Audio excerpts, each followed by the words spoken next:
Good afternoon, everybody. Welcome to LinkedIn Tuesdays. We're very glad you're with us. It's January 5th, 2021. This is our very first session for the new year. We're very glad that you are with us today. For those people who are on Zoom, if you have any questions, we ask that you open up the chat box and just enter your questions there, and we will get those questions answered as Ruth takes a break in her presentation. We'll be stopping. We'll make sure we get those questions answered for you. For those people on Facebook, please just enter your questions into the comment field. Now, I am monitoring that feed, and I'll make sure we get those questions answered also. We ask that you use the speaker view, which is in the lower left-hand corner. And where you see the red arrow, you can drag your screen. If you're on a PC or Mac, you can drag that back and forth to make the speaker bigger or smaller and the PowerPoint slide bigger or smaller, whatever works, whatever ratio you'd like to use yourself. Please note this event is being recorded and is currently live on Facebook. The recording will be on the Career DFW Facebook page and on the Career USA YouTube channel for others to view in the future. By participating in this event, and if you happen to post a comment in the chat box or have your microphone or camera on, you give consent for your comment, name, and pictures to appear. Well, good afternoon, everybody. My name is Jeff Morris. I founded Career DFW back in 2008 to help the unemployed in the DFW area. In 2012, I launched CareerUSA.org to help people outside the Dallas-Fort Worth area. I've written a book called What I've Learned About Your Job Search That You May Not Know. It's available on Amazon for 15 bucks. So if you want to drive by my house, you can throw 10 bucks out the window and I will attempt to throw a book into your window. Since 2007, I've been facilitating and leading the North Dallas Plano Career Focus Group. It's a group that meets every Friday morning, and I'll tell you about our upcoming program this Friday at the very end of this session. And since 2017, I've been a member of the practice interview team, the PIC crew, since 2017. We have 4 outstanding speakers who talk about LinkedIn. They rotate through every month. Locke Alderson, Terry Sullivan, Ruth Lipsky, and Kurt Vondermatter. And the reason we do this is because I want you to be able to, every speaker is going to talk about LinkedIn a little bit differently. And they're going to emphasize some things that other ones won't. So by, hopefully you'll join us for several of these sessions and, pick out the tips and the tricks that each one of these speakers will talk about. Today's speaker is Ruth Lipsky. Talking about special features for job seekers. She's a career coach. She's works for Lee Heck Harrison. She's, I just thank her very much for being with us. So Ruth, thank you for being with us, and I love your new background. Thank you.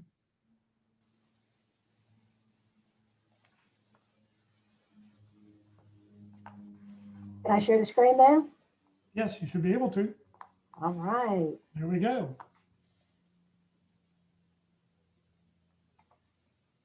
We're going to be talking today about LinkedIn, and we're going to take a little bit different look at it. Most of the discussion you're going to have is what content you should have on LinkedIn in order to showcase what your skills are and how you're able to influence the hiring decision in the next company. We're going to take a look at it from the company side, and we're going to talk about how the recruiters within a company are using LinkedIn in order to find the talent and the skills and the titles that they really need to have. So in order to maximize your LinkedIn profile, we'll go through why you're doing some of these things and why we're trying to ensure that we've got the best information possible on our LinkedIn profile so that you'll be able to utilize it. We're going to talk about the goals that you've got on LinkedIn. We're going to go through the recruiter searches so that you can see the information. We also have Kurt covering an awful lot of this information too. So if you want to hear more about this and how recruiters use this information, listen to Kurt's discussion on LinkedIn. We're going to talk about your titles and your skills, what other sections you need to add into your profile, utilizing LinkedIn in order to network, and we'll talk about the hashtags and the posting activity that are going to add more value to your profile. So here we go. Since 6 weeks ago when she first went. But the thing is, they keep saying it didn't move on its own. They are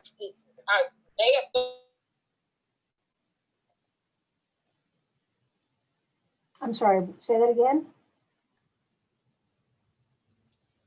You can go ahead. I don't know what happened there.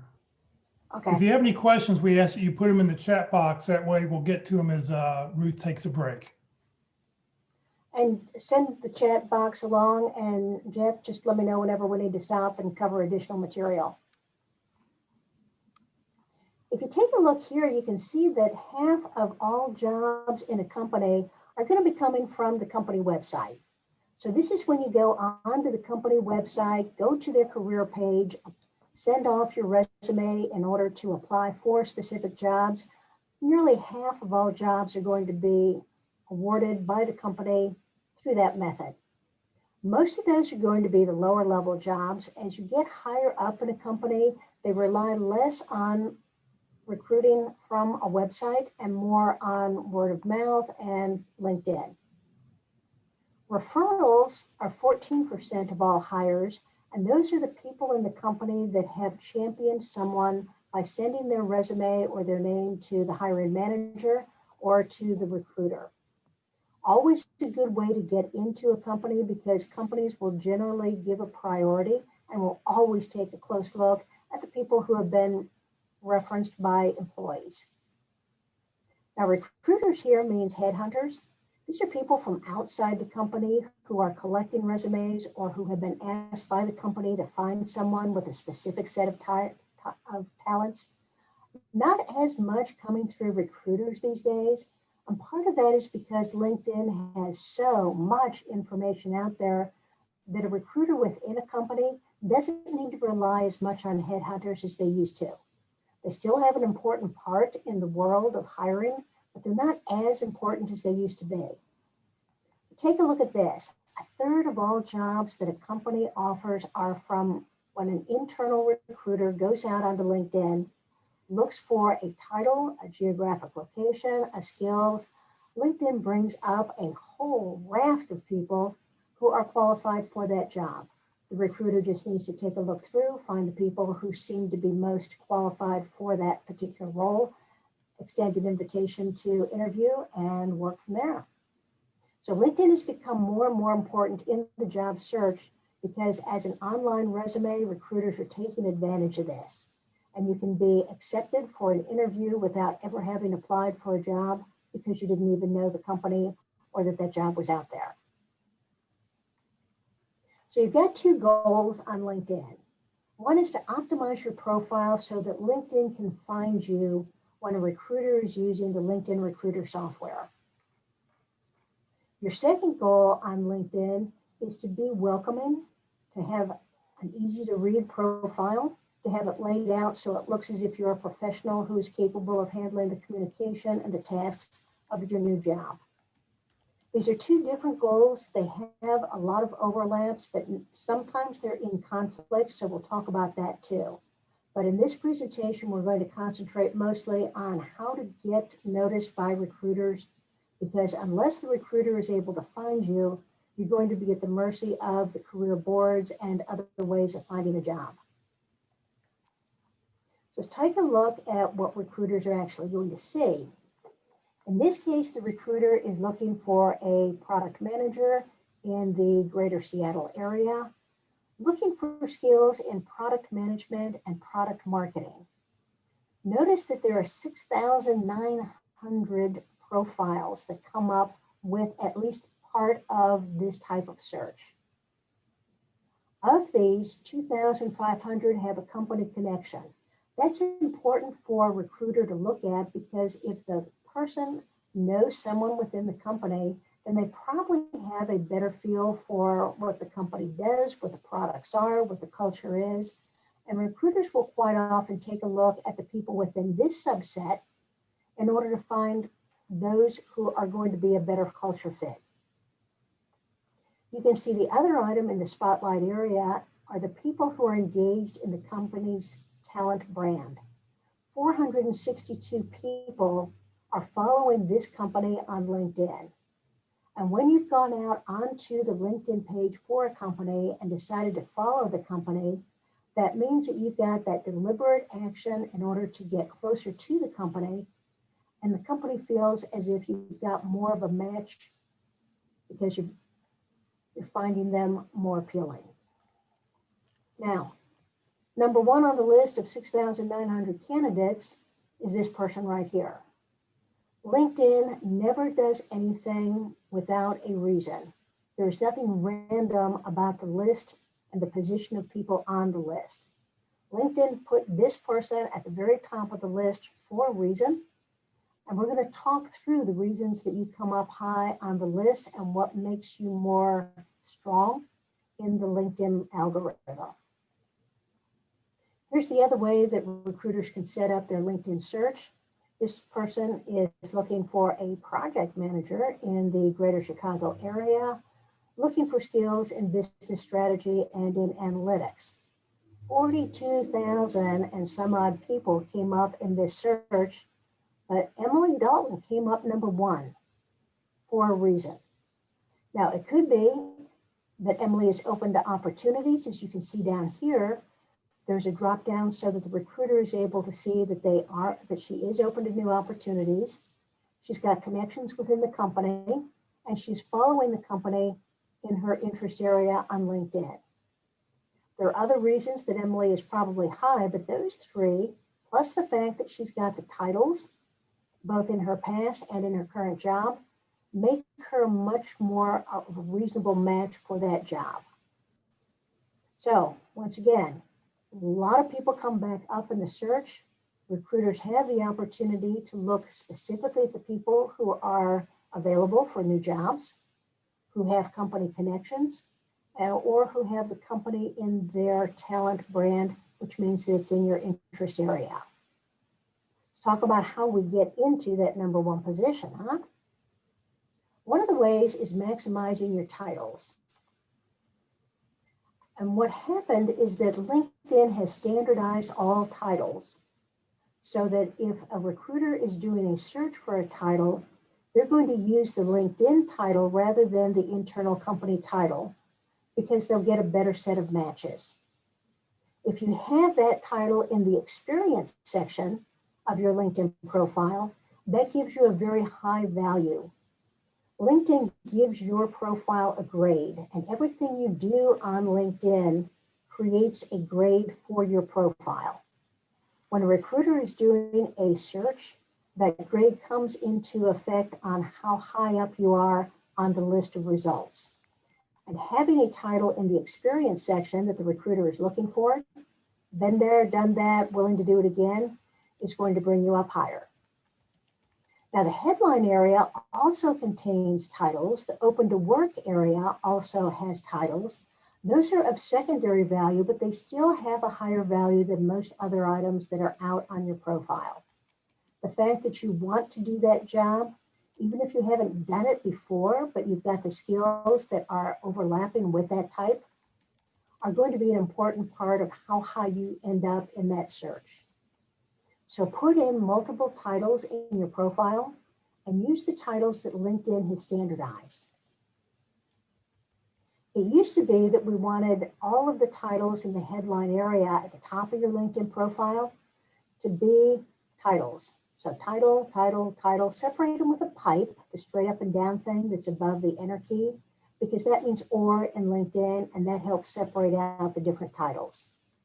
Nowadays, though, up until about 4 months ago, LinkedIn decided that they wanted to have skills in this section also that would be able to differentiate you from other people who have that same set of titles. So now we're going to have the similar titles, Chief Financial Officer, but we're going to talk a little bit more about what makes you different from other people who may have those same titles. Focused on, specializing in this case, creating value, providing an area of expertise, either in an industry or in the type of roles that you've had in the past, or a general statement, Director of Customer Relations, helping the world become more customer-centric. Being able to say what it is you do is important in the headline area because you need that title to indicate who you are. But being able to put in a tagline afterwards is going to be important for the recruiter to be able to search through and find the folks that are going to fit the type of role that is important to them. Y'all know that just because they've got a job posting out there, that probably doesn't include everything that they're looking for. So having multiple titles is going to be important because you want to have the different nuances to show that you have the flexibility to move into different types of roles. So rather than having just one title in your headline area, put in a couple to indicate that you're willing to take more than one type of job. Separate them with a pipe. So the headline area at the top of your page, here's how you generally are going to want to set this up. Starting with an adjective gives you the start of a great sentence. So being able to say that you're accomplished, that you're award-winning, if you've got a certification, you can use that. But find some type of an adjective so that it's not simply a title. But after you have your adjective, you are going to want to put a couple of titles. 2 or 3 is generally good, depending on what job family you're looking at and what different roles you think you want to get into. Then you're going to put your tagline. What kind of value do you bring to the company? What do you do well that other people might not? You've got 240 characters in this top section now. It used to be only 120. So 240 gives you plenty of room to put in information that indicates where your strengths are, what made you successful. So here's an example. Dynamic program manager driving brand awareness through integrated marketing. Much better than just putting program manager as your job title. Gives recruiters a lot more to work with and a lot more interest in the type of thing that you'll be able to do.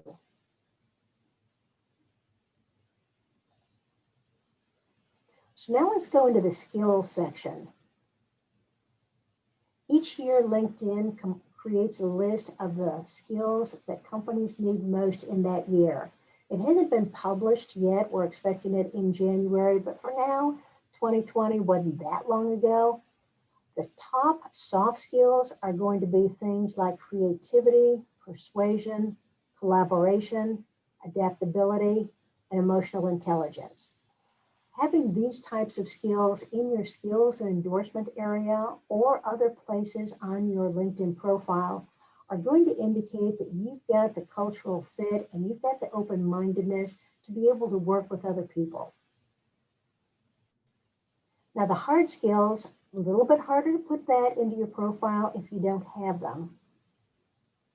But you can see that there's a lot of technical skills that are needed. I suspect that 2021 is going to have more skills that are associated with telecommuting, cybersecurity to protect the company assets from remote workers that might be trying to do something that's not legal. But at this point, you can see there's a lot of technical information out there that recruiters are looking for. One of the decisions you have to make is what skills do you want to put on your profile? Where do you want to put them? You want to put them in the About section and the Experience section and the Skills and Endorsement area. Put them everywhere you can. Because the more times you say that you have a skill, the more LinkedIn feels as if that skill is a strong one. In your Skills and Endorsement area, you're allowed to have 50 of them. Take advantage of it. Find 45 to 50 skills that you can put out there. You'd be able to identify yourself fairly easily with that. It does allow you to show 3 that are your top skills. If you haven't changed those, then LinkedIn will take the skills that have been added first or skills that have the most endorsements associated with them. Now, the problem with that is that you really need to pick the skills that are going to be important in your next job, not skills that just happen to have been endorsed by somebody, some group that you had worked with 10 years ago. Make sure that the 3 that are at the top are going to be the ones that you want the recruiters to see first. LinkedIn is going to put your skills in categories. You can't change them from one category to another. I wish you could because LinkedIn is not always good with this, but leave them where they are. Now your skills, most people are really good about putting their technical skills out there because they know that they've got these certifications, that they've been trained in these areas. Technical skills are easy, but you should also put in your soft skills, the managerial skills, the how you do your work, not just what work you do. The higher level you are, as you get into the higher managerial levels, the director levels, you need to have more soft skills because most of your job is going to be dealing with people, not necessarily dealing with a coding skill or something that's a lower level. It's nice to be able to put one unusual skill within that list because when the recruiter is looking for a certain type of role, they're going to be looking at probably 100 different profiles. They're going to be looking at about the same set of skills for each person if they filled out their profile completely. And being able to have an attention-getting skill like golf, hiking, outdoor sports, quilting, anything that could be a little bit different and make you a little bit better or more interesting than other people who the recruiter may be looking at. Now, if you've got a lot of skills in one area, say you've got 25 skills in the technical area, the industry experience area, you may want to put them in alphabetical order. And to do that, you go into the edit section, and each one of the skills has a 4 parallel lines to the far right of them. You can click and drag them to put them in alphabetical order. It's just easier to read when a recruiter is taking a look at a long list.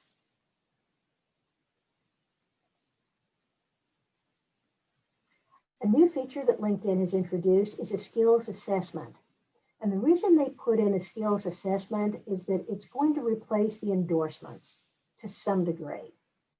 LinkedIn at one time was counting on the endorsements of the skills to be able to showcase the people who truly were skilled and talented in that particular area. But over the years, they've seen that people sometimes talk to their friend and say, endorse me for 10 skills, I'll endorse you for 10 skills. It wasn't always a good indication of the strength of the skill to see that there were a lot of endorsements associated with that. So they created a series of tests, and the tests are going to be in the areas of the technical, business, and design areas. There's no soft skills because you really can't test that. But if you pass any of these tests, LinkedIn is saying right now, based on what they're seeing, that you're significantly more likely to be hired if that's a skill that's associated with the job that you're applying for. So if you've got skills in things like Adobe Acrobat, any of the Microsoft suite, you can take a test. It's going to be multiple choice, 15 to 20 questions. It is a timed test. It's timed fairly tightly so that you can't go out and Google the answers as you go along. You have to have a 70 in order to pass the test. And if you do pass the test, then they allow you to put a badge. And they call it a badge, but it really looks like a chart with a check mark on it. But that indicates that you've passed the test and that you truly do have skills in this area. That badge is only available to be out there for 12 months. And then LinkedIn requires you to retake the test. They will automatically drop that badge from your skills area. You can retake the test and put it back on, but the content is probably going to change because they change the content quite frequently so that you don't have people putting out all the questions and answers on Google so that other people can quickly get in there and take the test. If you don't pass the test after you've taken it, nobody sees it. Nobody knows that. But it does require you to wait 3 months before you take the next test. And at that time, the questions are probably going to be considerably different. If you're on somebody's profile and they have this check mark next to them, then if you scroll over, it'll say that you passed a LinkedIn assessment. If you don't have any skills in the skills endorsement area that have a test associated with them, then you're not going to see anything that says you can take a test. But if you do have some of the skills, then there will be an indication that you have a test available to you if you'd like to take it.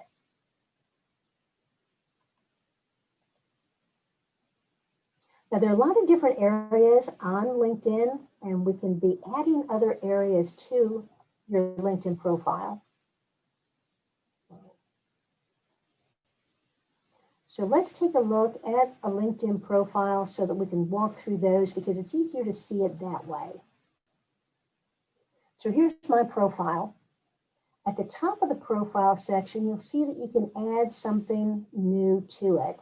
And if you open that up, there will be information on your background so that you can put in your licenses and certifications.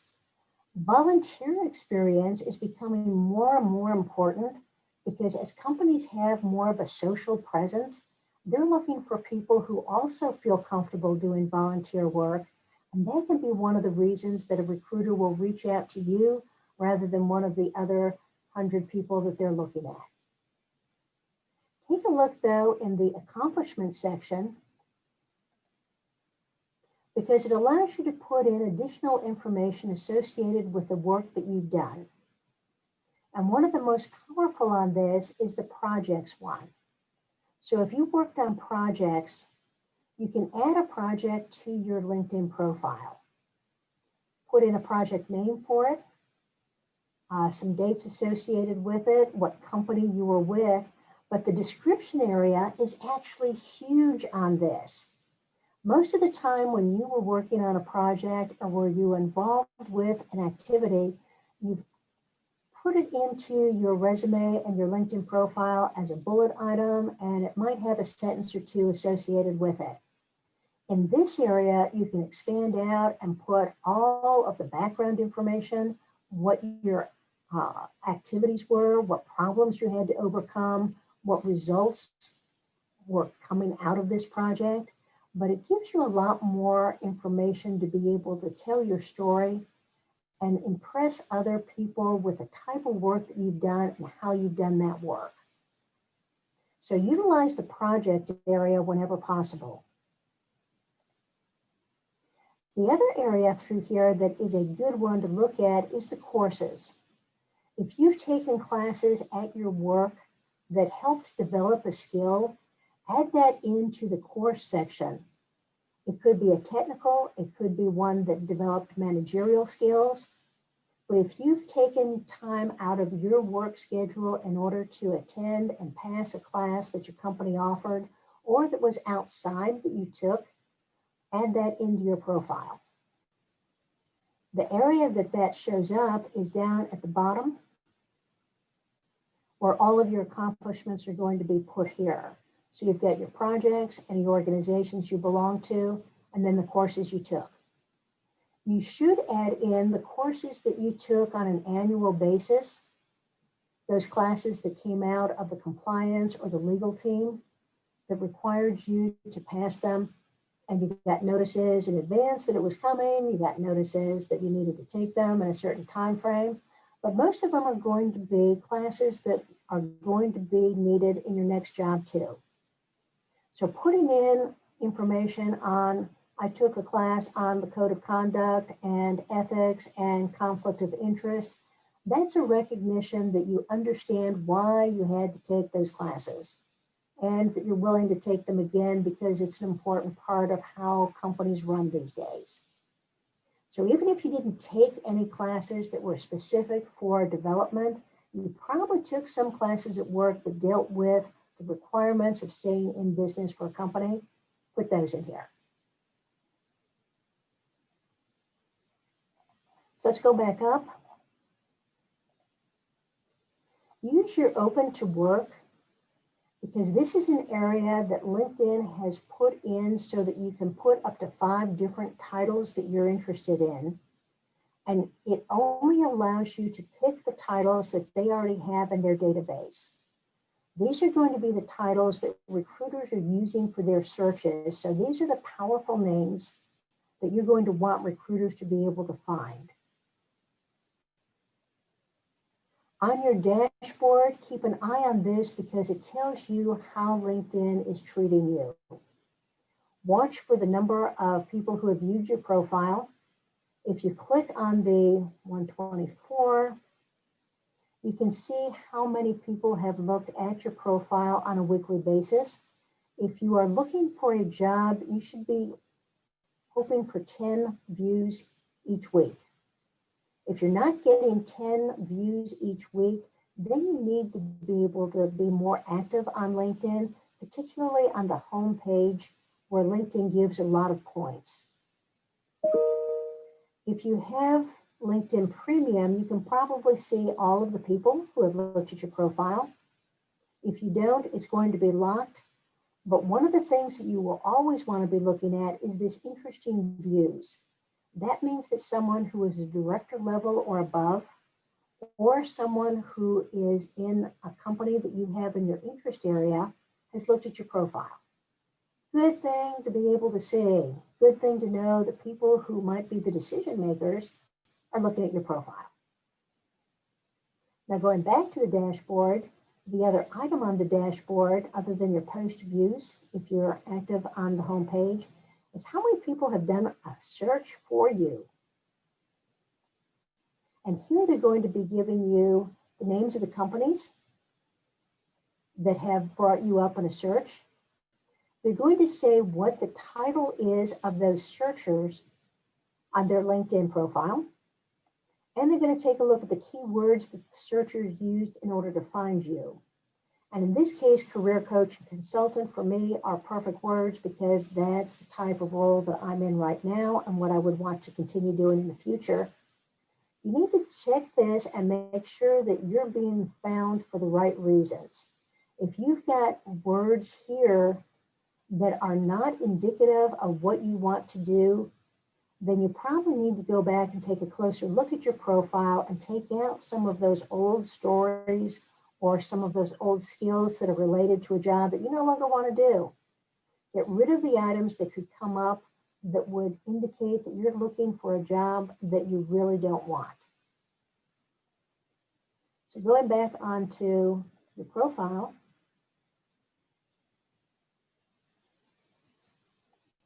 we're going to go down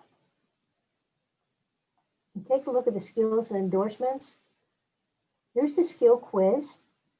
If you have any skill in your skill and endorsement area that has a test associated with it, you'll see this. If you don't have any skills that have a test associated with them, it's not going to be there. But making sure that you can add new skills and that you can take out the skills that are no longer needed are going to be important on keeping your profile up to date and making sure that only the skills that you want to use currently and in the future are going to be in here. In the interest section, you've probably noticed that LinkedIn has created different categories here. If you're following anyone who is an influencer, they'll be in this first area. Companies that you want to work with need to be added to this section because that appears on a search that a recruiter is going to do on the software. Groups is also a good indication of the types of things that you are interested in and that you feel that you can be part of. In your school section, LinkedIn will automatically add in the schools that you've attended, but that doesn't mean that those are the only schools that you need to have. If you have relatives who went to a school, if you've got kids that are going to a school, a spouse that went to a school, add those in because that's part of a recruiter search also. They can do a search specifically for schools. So let's take a look at how that works. Let's go up to the top to the search bar up at the top here. And somebody in the chat room, give me the name of a company that they're interested in being part of. And Jeff just shouted out. Yep, I'm waiting for somebody to type something in. I do have a couple questions. All right, here we go. First one, Insperity, Insperity.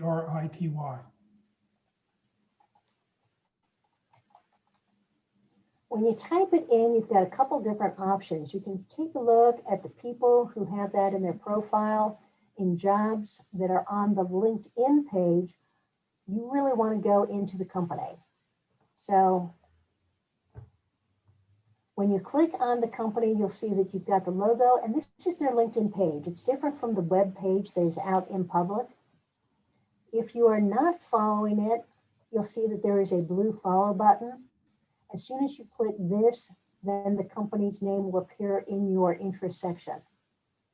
Now you've got some things that you can do here. You can take a look at what they're doing, what their jobs are. And when you go into jobs, you can create a job alert simply for this company. And you do that by creating right here. You're going to want to know what kind of title that you've got and what location you're in. This is not the only title that you can be looking for, but when you create the job alert,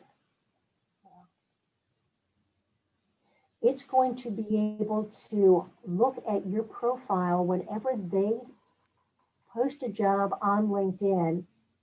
LinkedIn will automatically scan your profile because you've indicated an interest in that company, and the recruiters will be notified that there are people within LinkedIn that are interested in the company and who have a profile that matches the job needs. Makes it a lot easier for the recruiters to be able to contact you immediately because you're interested in the company. You've got the skills. What's not to love? So create a job alert for every company that you're interested in. The other thing you're going to do, because we know that applying for jobs is not the only thing you want to do, you want to network. So if you click on the people, that's going to show you all of the people who are employed currently by the company. And it'll give you the information here, and let's show more. So here's where they live, and here's where they studied. If we're taking a look at, let's say we're just interested in the Dallas-Fort Worth area, let's take a look at the 258 people who live in the Dallas-Fort Worth area and work for this company. All of the profiles are going to be on tiles underneath here. But we're going to use this next feature. And this tells you what they do. That tells you what department they work in. So if you want to have a job in the IT department for the company, you can take a look at the 32 people who work in IT in Dallas for the company. You may want to connect with some of these people because we saw that connecting with people within a company is going to be an important part of the consideration that a recruiter uses. Never use these white connect buttons because they'll send the automatic message. If you want to connect with a person, you click on their name or their picture, go onto their LinkedIn profile, and you'll see the blue connect button here. If you don't have a blue connect button because they're a third degree, it'll be underneath this more option. One of the options here will be a connect request. When you send a connect request, always, always, always personalize it. I see that you're working in Insperity, a company that is on my career wish list. Let's connect. How do you like working there? It can be something very straightforward, but you've selected somebody that is going to have an impact on possibly getting hired there. Now, generally, you're going to also want to connect with recruiters. So in the Dallas-Fort Worth area, we've got 258 employees. Let's take a look at how many of them are recruiters. 10 of them. Now, the 10 employees here means that they are either currently a recruiter or in talent acquisition, or they have been sometime in their career. So it's going to give you a little bit of information that might be hidden from the titles right now. But if you're going to be looking for people to connect with in order to talk to about job opportunities, you're going to want to be taking a look at the people who have the titles that would be able to be your start into a networking event. Once again, go onto their profile, take a look and make sure that they are going to be a recruiter who is able to work with you. If you're not a college student, you really don't want to be talking to the people who are college recruiters. Some of companies have technical recruiters, some of them have specific recruiters for different departments. Find the right one. So we're still looking at the Dallas-Fort Worth area at the 258 employees. We did see that in this next, you'd be able to see what department they work in. If you click next again, you can see the skills that they have in their LinkedIn skills and endorsement area, and you're able to see if you're connected to some of these people already. If you've already got a first degree connection, then that's an easy message to send out. I'm applying for a job in Asperity for this position. Any suggestions on how to interview? If you have a second degree connection, that's a fairly easy one to talk to also. You can find somebody who might be in the same department or who has a similar job title to you. And you can send a connect request by saying, I see we have people in common in our networks on LinkedIn. Insperity is a company that I admire and hope someday to join. Let's connect. Your first connect request is going to be general. If they do connect with you, then you can continue on with the conversation on how do you like it there, thoughts as to how I'm going to be able to move into the company. Do you know who the hiring manager is for this job? You've got a conversation that you've at least started that way. So keep an eye on your first and your second degree connections for every company that you're interested in. You can also take a look in this search area for the person that you think might be the hiring manager. So if you're going to be in an area like IT, let's say the VP of IT is of interest to you because that might be the person who's going to be hiring you. We've got it narrowed down to 9 people who might be the hiring manager for that department. Take a look down here. You might need to take a look at all 9 of these people's profiles. Connecting with 2 people is generally best. Connect with 2 recruiters, connect with 2 people who might be hiring managers. And when you connect with them, you can say, I've applied for this position, be as specific as possible. Would love to talk with you about my skills in, and give them some specifics. Are you the hiring manager? And if you're not the hiring manager, can you let me know who I should be talking to? It's an easy way to network because you can find the people who are probably most likely to be part of the interview activity, and gives you an opportunity to approach them on a professional basis. Okay, and that for the company? We've got a few, before you move on, we've got a few questions that have popped in. So you want to answer those before we look at another company? Yep. Okay, so first question, Craig says, your recommendation is to use LinkedIn predefined job titles to improve search results.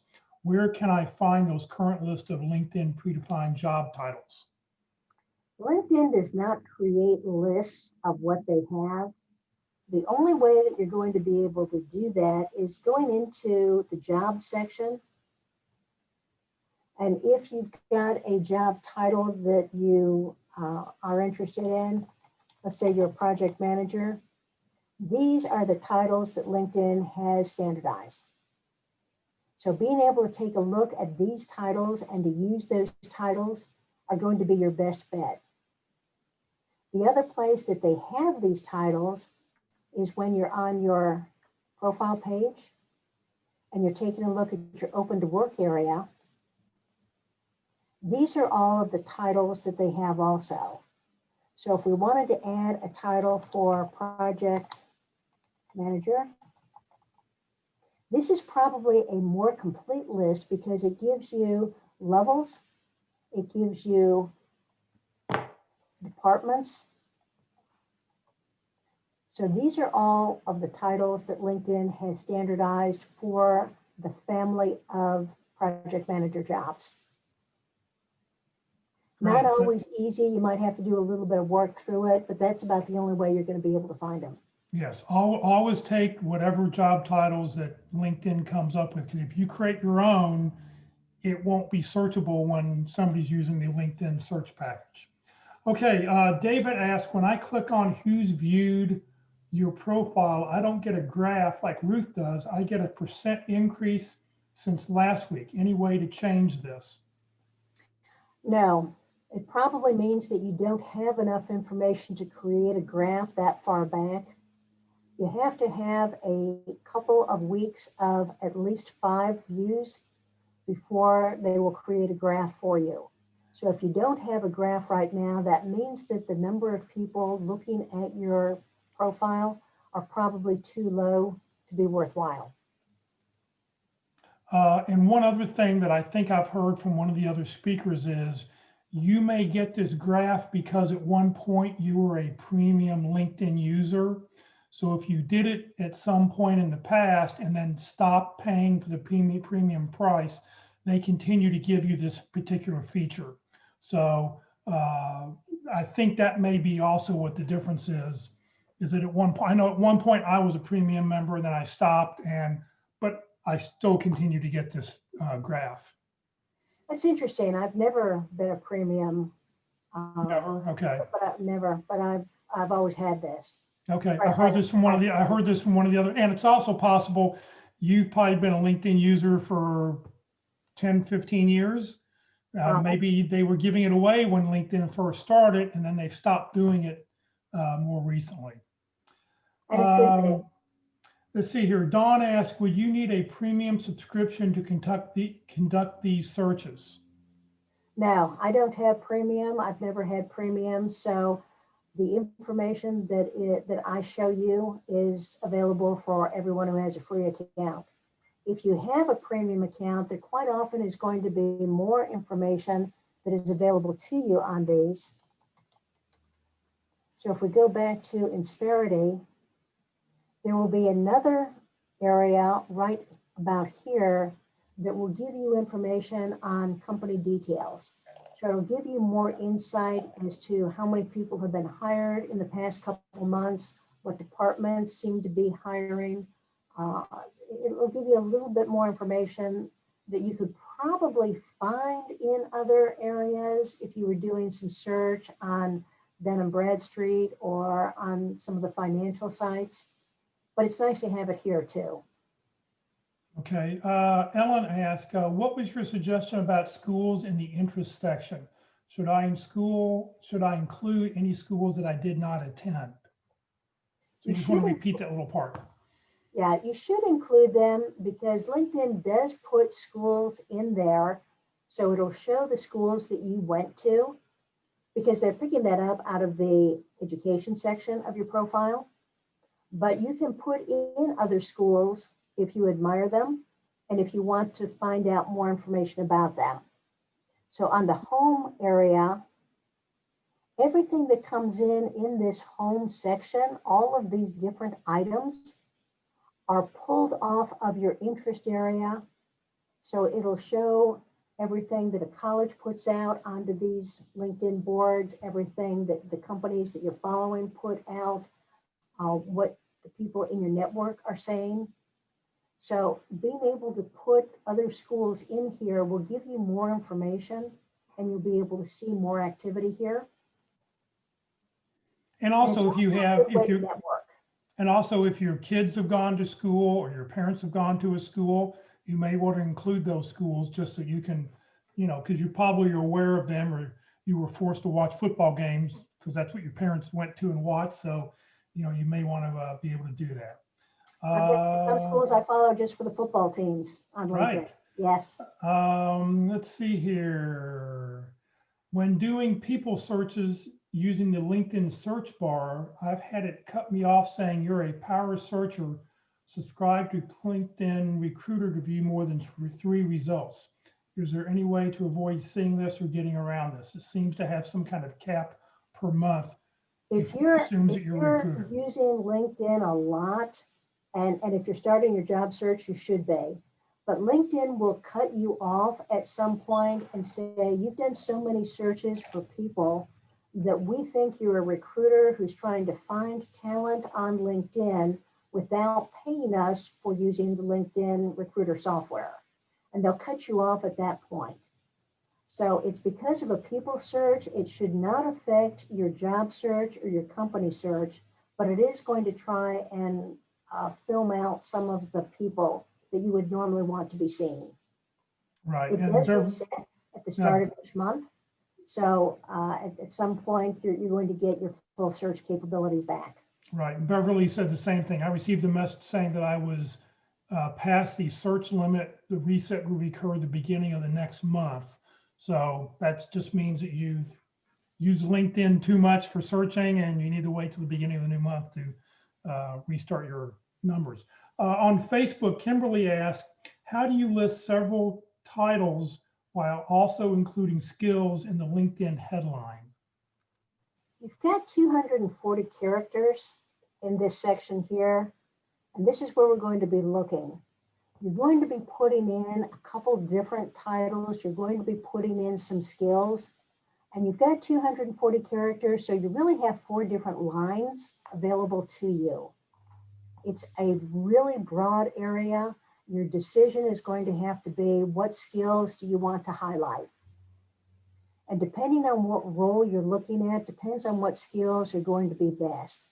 If you're looking for an upper management position, you probably want to be able to indicate things about strategy, about people relationships, about influence, as well as any technical skills you may have. Now you can put skills separated by a pipe.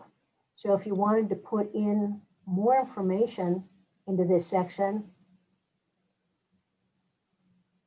your headline area has a lot of information available to it.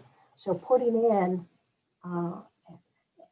Excel, PowerPoint, articulate, anything else that you might want to highlight as being skills that you have.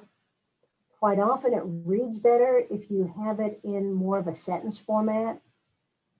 So being able to say strong experience in, and then list a couple of different languages. So Python expert. So put as much information in the headline. It will tell you when you've run out of room in this section here. There'll be a little red bar right underneath there that says, well, you got 25 more characters than we allow. You haven't talked about the about section at all. Do you want to, I mean, I think that's a powerful place to put some of this information that people are talking about. It is. The about section is probably the most powerful place and probably the most underused. LinkedIn recently expanded this to over 2,600 characters. So you've got a lot of space here to be able to talk about what your skills are and to put in a couple of stories to prove it. Quite often people start off this section, I have proven experience in. You don't say that you've got proven experience unless you've got the story that does prove it. So being able to put in information that talks about what you've done in the previous role that reflects on why you need to be hired for the next role is going to be an important part. And there are a couple different areas, different ways that we can do this. So here's one here. Having an introductory statement, normally technical. Next paragraph can be soft skills, but being able to say, here are my key strengths, and don't have a list of 25 key strengths. 3 to 5 is normally key. Other than that, it's a whole bunch of other strengths. But notice that she put in impactful experience and put in 4 ways that she feels that she's got this proven experience area. She titled each one of them so that you know what you're reading about. But instead of just saying, I have proven experience in strategic integration, she proved it. So having some information here that is going to be of more impact and is going to tell more of a story is going to be a good way to ensure that you've got the right information there in order to bring your skills to the forefront.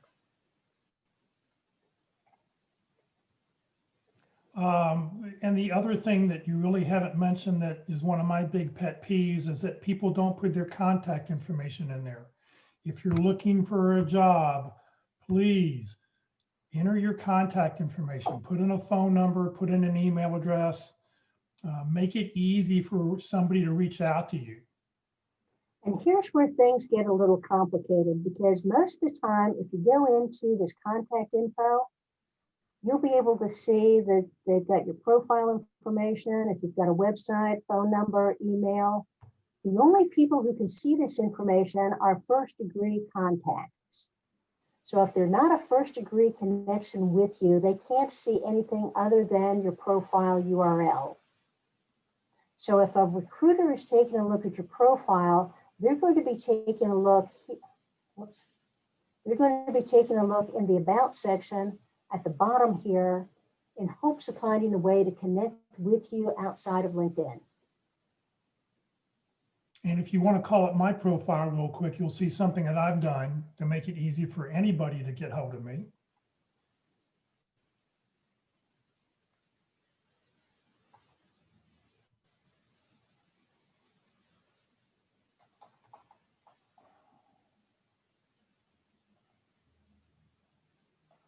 I've built my phone number and email address right into my background picture so that, right up here.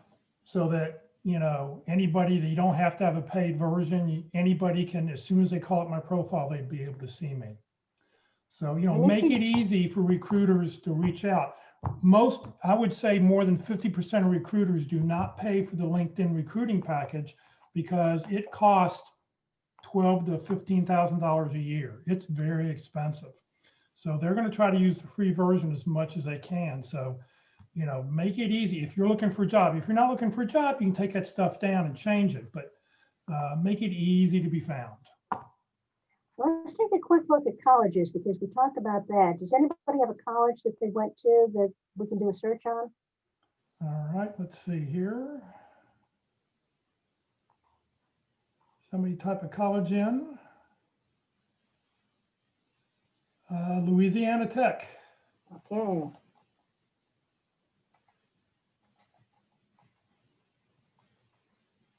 Louisiana Tech University, there you go.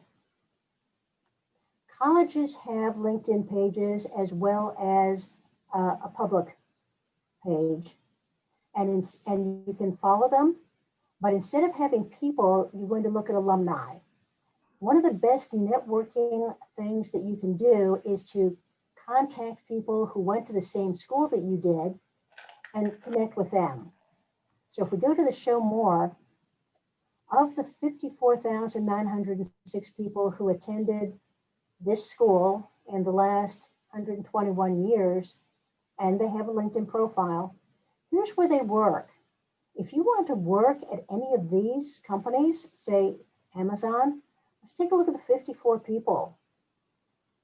They're going to be listed down here, but remember that you can go next and find out what department they're in. And let's take a look at the two people who are in quality.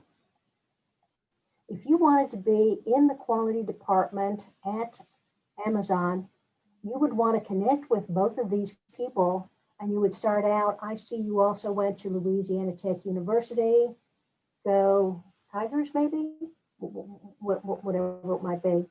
I'm interested in joining Amazon in this field. How do you like it there? And we connect.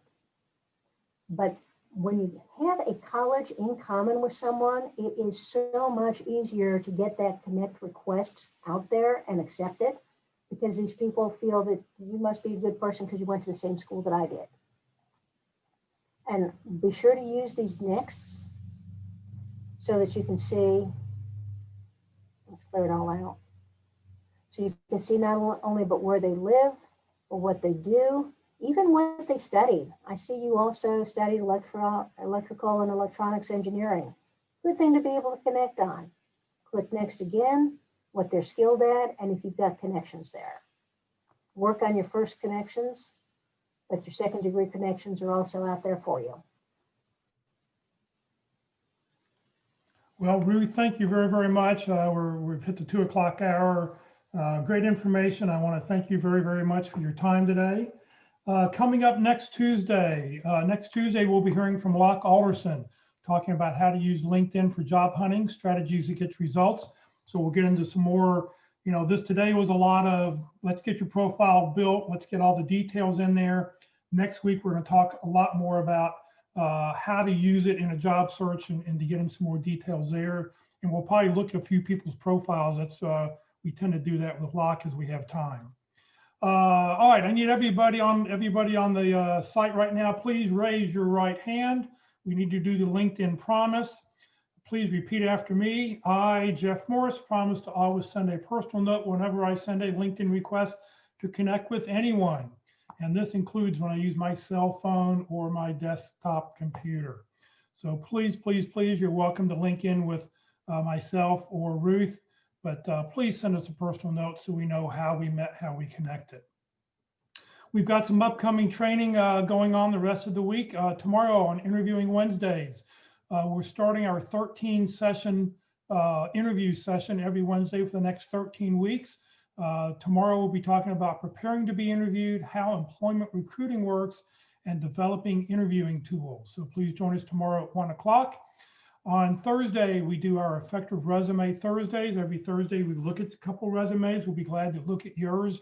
You'll have an opportunity to submit your resume. If you want to take your header information off, you can do that. But we talk about just some common things that we'd like to see on your resume to make it easy, especially for the ATS system. And then this Friday at the North Dallas Plano Career Focus Group on Friday, meets every Friday. This Friday, we're going to have open forum. We'll talk about whatever it is you want to talk about. If you have questions about your job search, please, please, please just ask us. This session has been recorded along with most of the sessions that we do. They will be on the Career DFW Facebook page, and they will be on the Career USA YouTube channel. I will upload it to the YouTube channel and it'll be up there in a couple hours. Please check each page. If you follow us on Facebook, you'll get a little alert on your phone every time we go live. And if you subscribe to our YouTube channel, you'll be able to get an email every time we post a new job, every time we post a new workshop up on the channel. Currently like 130 or 140 different episodes, just like workshops, just like today, up on the YouTube channel. Please also join the Career DFW and Career USA LinkedIn groups. The Career DFW LinkedIn group has over 12,000 members. The group is growing. In fact, we're going to hit 12,800 here by the end of the week. I think I'm only like 8 or 9 people away. And you can also join the Career USA YouTube channel. Please join both of them. We're both available so you can find out about upcoming programming. On the YouTube channel, here's what it looks like.